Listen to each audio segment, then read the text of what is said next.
Le Buller est le podcast qui vous parle de l'actualité de la bande dessinée chaque semaine. Dans ce 100e épisode, on vous entraîne dans l'intimité d'un couple confronté à un drame en compagnie du talentueux duo Jim au scénario et Laurent Bonneau au dessin dans L'étreinte. Dans la deuxième partie, on balayera l'actualité de la semaine en vous présentant les autres sorties qui ont retenu notre attention. Tout d'abord, avant de démarrer ce 100e épisode, il est l'heure pour moi de vous remercier pour votre fidélité ici et sur le compte Instagram du podcast. Démarré en août 2019, le Buller va bientôt atteindre ses 2 ans et aujourd'hui, il fête donc son 100e épisode. L'aventure continue pour une 3e saison qui démarrera le mois prochain et qui vous promet encore de nombreuses bandes dessinées à découvrir en notre compagnie. Pour que celui-ci continue d'exister, n'hésitez pas à en parler autour de vous, à nous laisser des petits mots d'encouragement ou encore une bonne note sur votre plateforme d'écoute. Pour ce qui est de l'album du jour, nous avions envie de fêter ce 100e épisode en compagnie de 2 grands auteurs de la bande dessinée française, Jim et Laurent Bonneau. L'étreinte est donc le titre de l'album que nous avions envie de partager cette semaine et c'est l'une des belles surprises de ce début du mois de juillet. Cette histoire intrigante débute par une couverture pour le moins énigmatique et engageante sur laquelle apparaît une jolie jeune femme en maillot de bain, aux courbes avantageuses et à la nuque offerte alors qu'elle relève ses cheveux. C'est en vacances à Cadaqués que Benjamin, héros de cet album, a pris en photo cette superbe femme sans véritablement le vouloir consciemment. Dans la voiture qui le ramène chez lui, que conduit sa femme Romy, son regard est attiré par cette jeune femme présente sur la plage d'une petite crique qu'il a pris en photo. En zoomant sur celle-ci, il découvre le joli corps de cet inconnu pour lequel il éprouve tout de suite une attirance mystérieuse. Elle est là, allongée sur le ventre, l'air absorbé par un livre, le regard plongé vers cette occupation, une jambe relevée et l'autre qui semble s'étendre à l'infini. Mais la rêverie est ici brusquement interrompue par un événement qui viendra marquer une rupture dans le récit et signalera le début de l'album, un accident de voiture. Si Benjamin se sort presque indemne de cet accident, il a juste quelques contusions, Romy est de son côté plongée dans le coma au regard de ses multiples blessures et son pronostic vital est engagé. Les premiers jours se passent entre la maison et l'hôpital où toute la famille s'est réunie autour d'une Romy dont les chances de sortir un jour du coma sont minimes. Puis les semaines et les mois passent et la vie reprend lentement son cours pour un Benjamin qui emmène toujours avec lui sa femme en pensée, dont on ressent toute la place qu'elle occupe dans sa vie.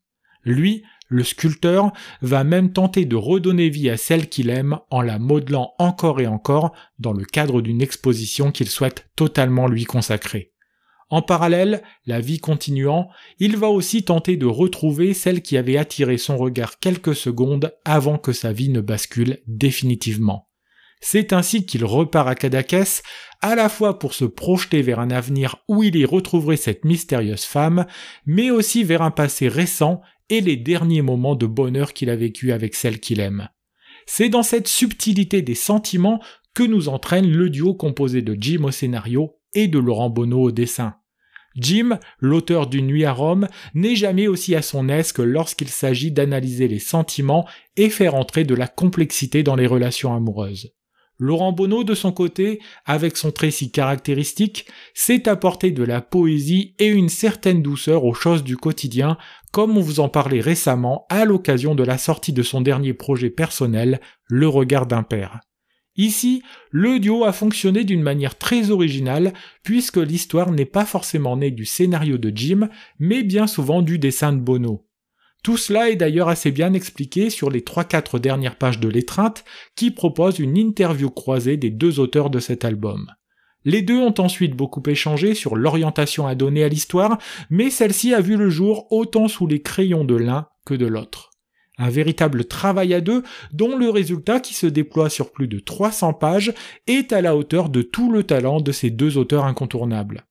Il en ressort une histoire riche et complexe, comme l'est peut-être la vie réelle, que les auteurs déploient devant nos yeux sans forcément y faire entrer un quelconque jugement de valeur. Les personnages doivent ici apprendre à vivre en affrontant un traumatisme fort qui vient marquer les premières pages de cet ouvrage. Laissant à la fois entrer la lumière et l'obscurité dans son dessin, Laurent Bonneau nous donne à voir les pensées de ses personnages et les émotions qu'ils peuvent traverser. La vie, la mort, l'amour, la tristesse, la colère, l'espoir, le renoncement, la joie, toutes ces émotions s'alternent, se mélangent et donnent à ce titre un souffle de vie qui tient en haleine le lecteur de la première à la dernière page. Véritable coup de cœur de ce début de mois de juillet, L'étreinte, titre de ce très bel album, est une bande dessinée déjà disponible en librairie à retrouver aux éditions Grand Angle.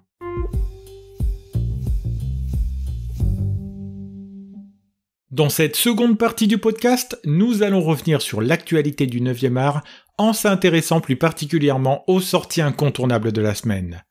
Ils étaient encore 3 en lice, 2 femmes et un homme, Catherine Meurice, Pénélope Bagieux et Chris Ware, et c'est finalement ce dernier qui a été honoré par le Grand Prix de la ville d'Angoulême.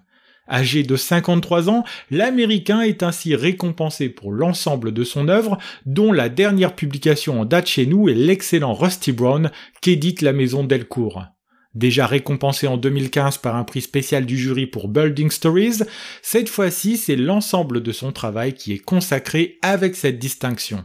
Méticuleux, précis, foisonnant, passionnant, géométrique et nostalgique, voilà bien des termes qui collent parfaitement avec le travail de cet artiste singulier dont le personnage de Jimmy Corrigan est certainement le plus emblématique. Proposant souvent des ouvrages au format originaux et s'étirant sur une forte pagination, il n'est pas faux de dire que chaque lecture d'un album de Chris Ware est une expérience à part. Avec ce prix, c'est l'occasion ou jamais de découvrir le travail de cet artiste singulier qui est souvent loué par ses pairs, comme en témoignent les nombreux messages de félicitations qu'il a reçus depuis le 23 juin dernier. Commençons la revue des sorties de la semaine par un album qui mélange à la fois un discours plutôt féministe avec de la science-fiction. Ça s'appelle Intense, ça vient de sortir chez Presque Lune, et ce titre nous entraîne aux confins de la galaxie, au sein d'une communauté d'extraterrestres femelles qui ont décidé de se rebeller contre le pouvoir établi par les extraterrestres mâles. Pour ce faire, elles ont décidé de se sauver de leur communauté pour en fonder une nouvelle, afin de se débarrasser totalement du patriarcat. Pour cela, elles doivent faire preuve de solidarité et d'entraide, afin de se prémunir contre toute invasion des mâles. D'ailleurs, certaines de ces extraterrestres sont chargées de surveiller les différents recoins de la galaxie, c'est le cas de Coco, dont la surveillance se cantonne à la partie qui englobe la planète Terre. S'ennuyant à mourir, Coco va décider de se faire livrer un spécimen d'être humain à bord de sa soucoupe pour assouvir ses pulsions sexuelles. Ce que n'avait pas prévu Coco, c'est qu'elle tomberait tout de suite sous le charme de ce spécimen humain qu'elle va tout faire pour retrouver, quitte à négliger sa mission première.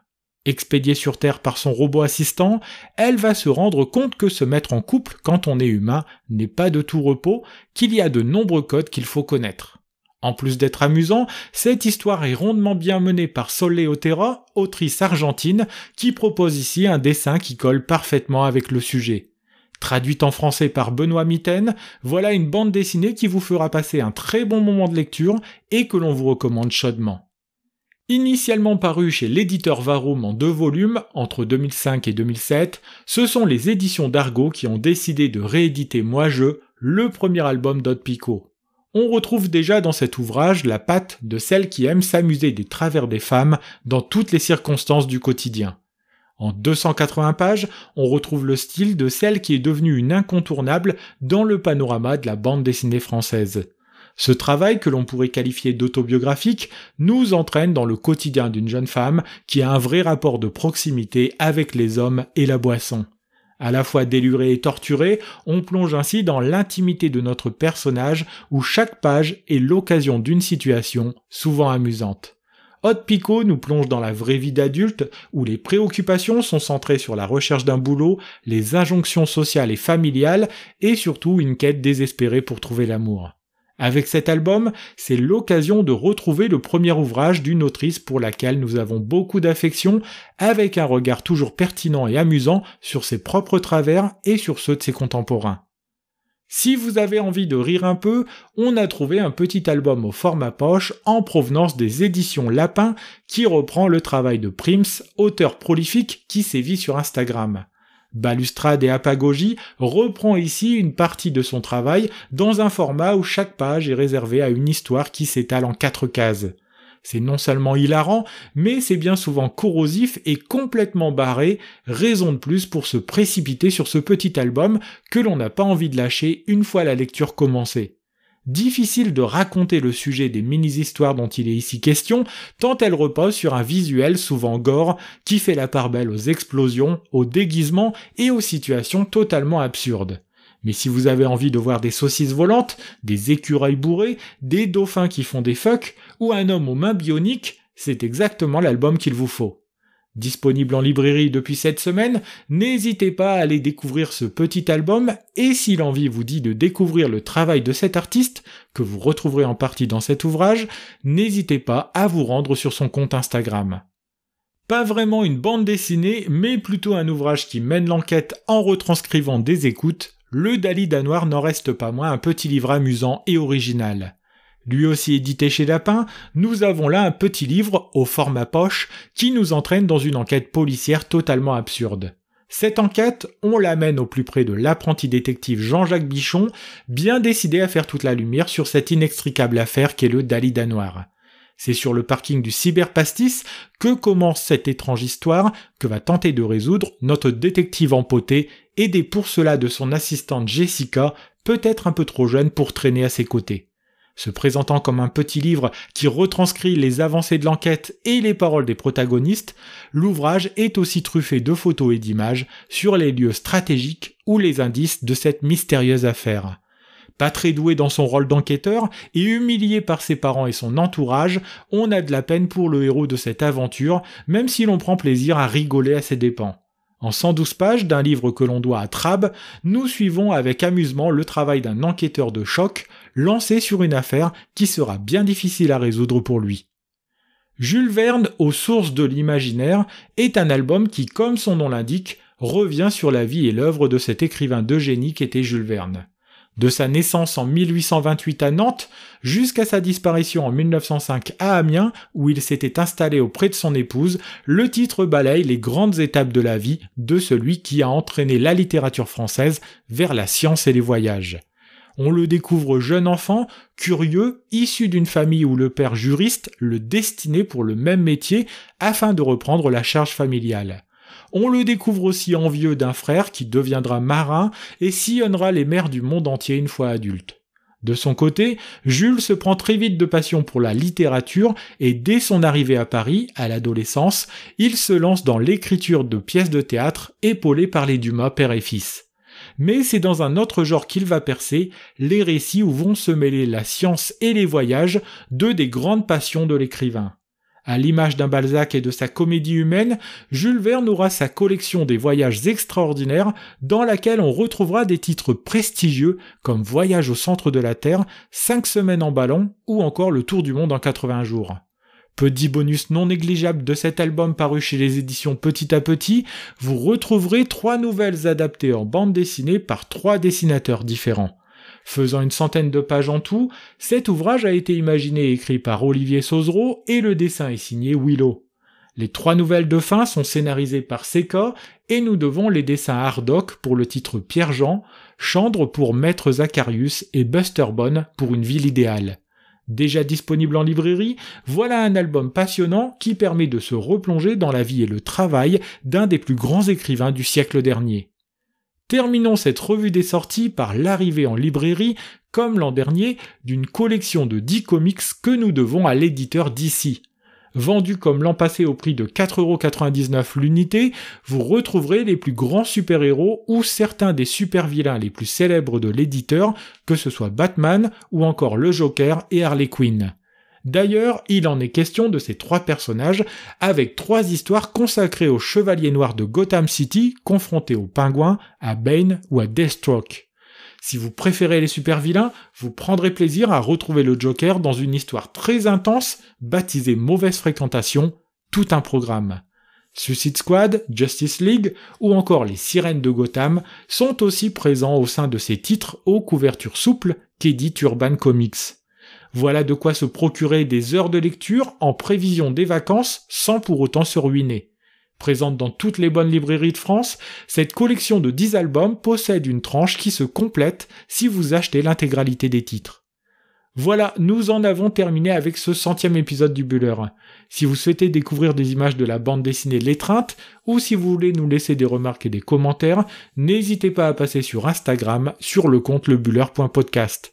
Si vous avez aimé cet épisode, n'hésitez pas non plus à le partager autour de vous et à nous suivre sur Apple Podcast, Spotify, Deezer, YouTube, Google Podcast ou encore sur votre plateforme préférée.